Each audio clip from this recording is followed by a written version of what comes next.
What's going on, everyone? iLootGames here, back with another video, and in this video we are going to go over the patch notes completely in detail, and I'm going to give you my thoughts as I read them with you for the first time. I apologize about being a little late. We had like a Wild Gamer Girls IRL meetup that was being streamed in Discord last night.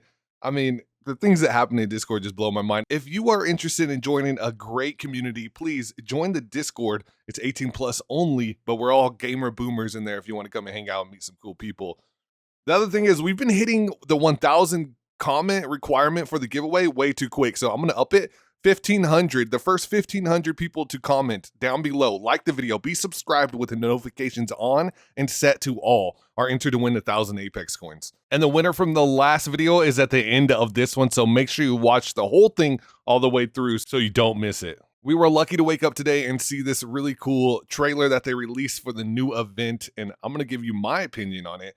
And I'm dying to hear what your guys' opinion on it is. Plus, make sure you are subscribed and the notifications turned on, set to all, because later today, or maybe tomorrow morning, I'm going to release a video about the alleged hacking of Titanfall 2 or Apex Legends that just happened recently. And if you're vulnerable, if you need to be worried about it, if you need to install the game, I'll give you all the details broken down. And I talked to a lot of people who have big time knowledge on that kind of stuff. So we'll be jumping into that later.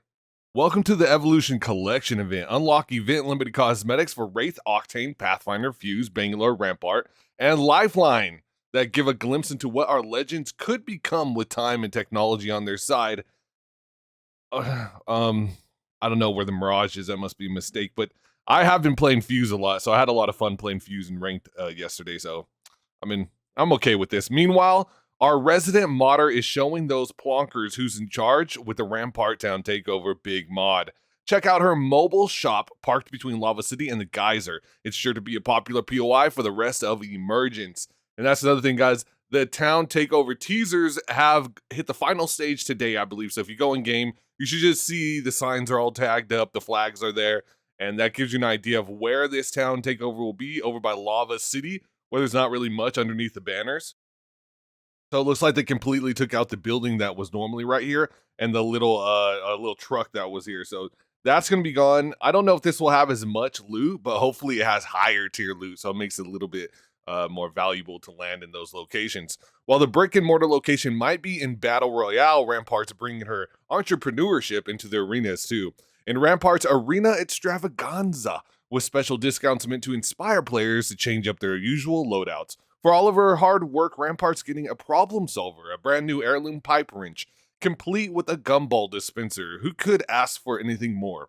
Oh, well, how about an upgrade to Sheila? Check out the full blog below for all the details in the update. So Rampart is actually getting a buff, and we'll be going over that shortly. So we can see these, look at these banners. Those are colorful. That's pretty intense. After a few rough starts to her previous shops, Rampart is pulling out the big guns with the mod shop of her dreams. Finally, she'll be able to show the Outlands and Big Sister what she's always been capable of creating. Enter Big Mod, Rampart's custom shop, also a giant tank. What else would you expect? Located near Lava City and World's Edge, the POI is big enough to accommodate a few teams fighting over the shop itself, and she's also built a wonderful paintball course out front that acts as a spill-off location if the drop just looks a little too spicy. Inside the shop, you can use collected materials to purchase Rampart's custom modded paintball weapons from the new Vendit machines. These guns cost a bit, but they come fully kitted at different tiers. This should give players a reason to rotate here mid-game if their weapons just aren't as upgraded as they'd like. As usual, be on the lookout for extra lore sprinkled around. Rampart Shop is back open for business. And this is a Rampart Arenas takeover, so keep that in mind. This is for arenas. But this is where we saw the accidental leak. Look at this. Nemesis Burst AR. What? That's interesting, right? So we know we're going to be getting a new AR in the future. And actually, Ryan actually said something about this. So let me know what you guys think this AR is going to be about down in the comments. I'm interested to see what you guys think. But we can see Rampart has slipped into the arenas and offering modded weapons at special discounts. These markdown modded weapons replace their base version for the match, making lower tiers of that weapon unavailable. Her special deals update frequently, so be sure to check what's available in your match and plan accordingly. Rampart's heirloom problem solver is a wrench. I mean, What,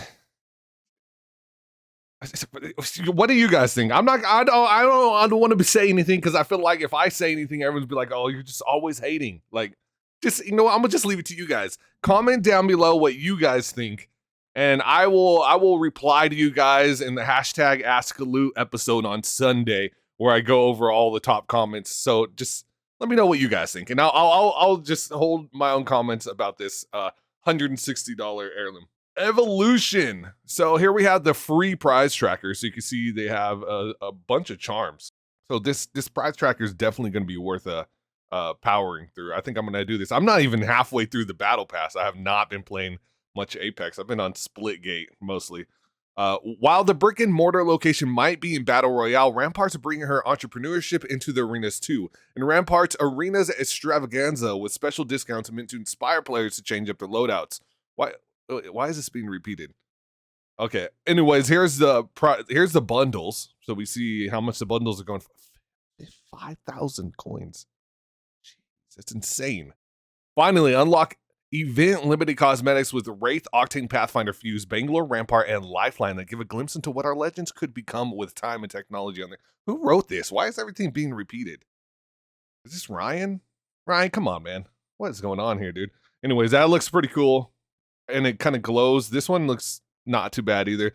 Our Pathfinder one looks really... So look, one of the things about Pathfinder, if you can find the skin that makes him look super thin like this, those are always really good skins to have in the future because everyone, like War Machine, everyone wants those skins that just make them so tiny to see. And, you know, visibility is a big thing. If you can have a skin that makes you look smaller, even though if your hitbox isn't smaller, as long as your visibility is decreased, that helps. So here's the big one, guys. We got balance changes. These are buffs and nerfs here. Rampart. Sheila has gone mobile. What? Rampart will now be able to run around with Sheila out and shoot while walking. The spin up is longer, and Sheila only gets one magazine in this mode. Once Sheila is out, you can put it away and pull it back out until you run out of ammo or hit the cooldown time. At any point, you can still place Sheila down for your teammates to use. Once placed, it has infinite reloads and acts just like the previous version. You cannot pick it back up. Okay, so the dev said a legend based solely on a defensive position is hard to get right in Apex Legends. We think Rampart has a place as the ultimate defensive legend, but we want to give her a little more mobility to be reactive and push with her team. As usual, we'll be watching to see how this plays out and we'll adjust accordingly. This is crazy. I mean, she's gonna be able to pull her Sheila out and run around with it. Let me know what you guys think about this one, because this is a big one. This is a big change for Rampart. Revenant. Okay, so similar for the pulse on Loba ult placement. So just so you know that when Loba places the ult, there's that weird pulse that goes out, right? Added to increase visibility for when a totem is placed nearby. So when you place a totem now, it's going to send out that same kind of pulse and shockwave that lets everyone know a totem was placed. This is a very smart balance. And I'm actually shocked that they did this because I didn't expect them to do much more past what they did in the last patch.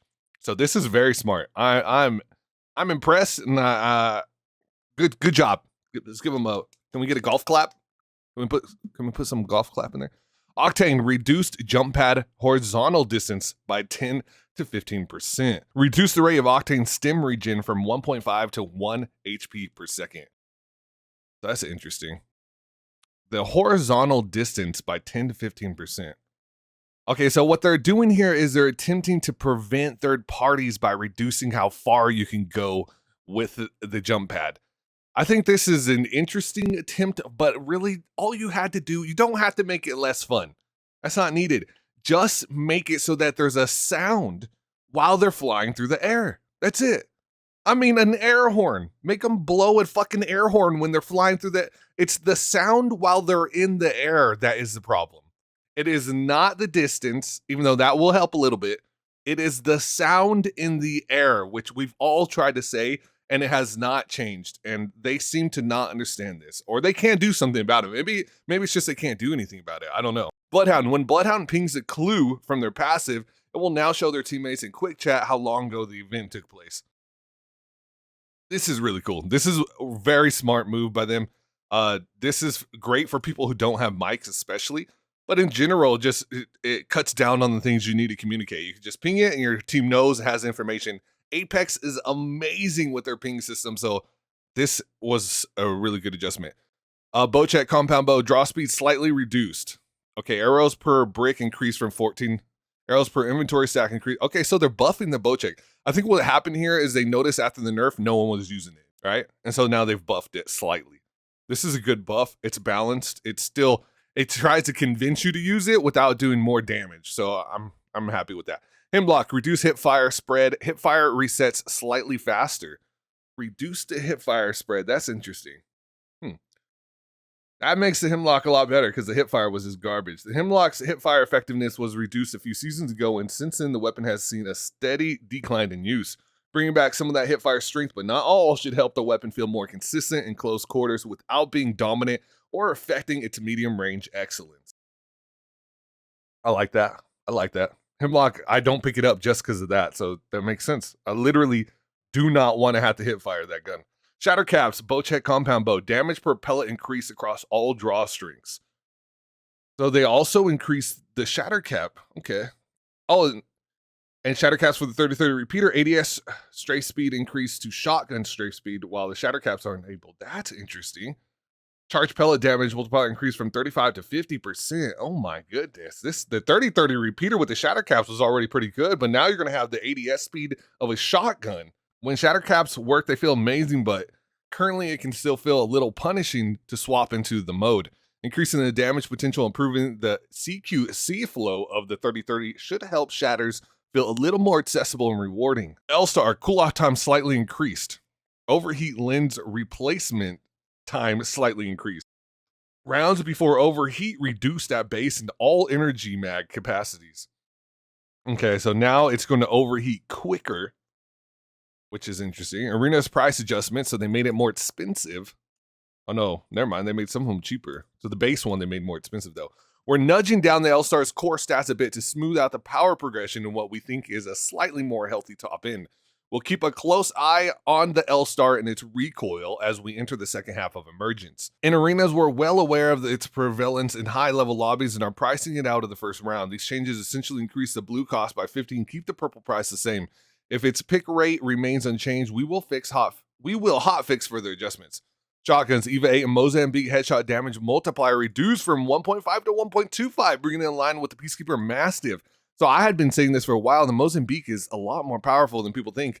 No one uses it though, so I don't think a nerf was justified to go to the Mozambique. I mean, dude, on the EVA 8. The EVA 8 holds a lot of power in its speed and leniency compared to its counterparts, the PK and the Massive. It's got the edge with fire rate and consistency, so we're shaving off some of its spike damage to even the playing field. We're normalizing Mozambique as well for consistency within the shotgun class and to give the P2020 some space as a more precise early game weapon. Okay. Triple take ADS charge time decrease. This was very needed because that charge time is annoying. Who wants to ADS for an entire 1 second? That's a long time when you have an enemy right in front of you. So that's cool. Quality of life update. Shorten the out of bounds timer from 30 seconds to 15. Your timer should be reset after being respawned. Wow. That's an interesting one. Like, who was complaining about that? But okay. Swapping from red to gold shield with more health no longer requires a long press. The biggest update ever. This patch has the best This is what we needed so badly. Evo shields and death boxes now show their health. Thank you. Was it that hard? I've been asking, like, could we just see? Why do I have to hover my mouse over and then try to figure out which one is the one I have on? Okay, that's huge. That's a huge one. Early leaver warning has been improved to help people from accidentally leaving before their party is dead. You now need to hold the confirm button for a small amount of time. The highlighting is different color than other prompts to catch your attention. Red text warning showing your leaving penalty added. There you go. Added character portraits to detected. So when you get detected now, you know if it's Bloodhound or Seer or whatever it says. The rest are just a bunch of fixes. Bug fixes. We also go over the tap strafing and mobility tech issue. If you haven't already seen my video on it, this is the exact same message that he released on Twitter. That would be John Larson, J Beebs. And if you want to see that, I'll link that in the description so you can go figure out what's the issue with tap strafing and why they're removing it. But besides that, guys, I will have a video actually out soon about the exploit that is running around in Titanfall and Apex Legends that can supposedly get you hacked and put a virus on your computer. I will explain all of that in detail later today or tomorrow. I don't know. I don't want to interrupt this video. The winner for last video is here on the screen. If you are the winner, DM me on Instagram or Twitter. Let me know, and I'll give you something to do to prove that it's you, and you can get your Apex coins. I'll be on Discord right now if you want to chat, and I'll also be live on Twitch later today, 6 p.m. Pacific Standard Time, as always. Thank you for watching and liking, and I will catch you guys next time.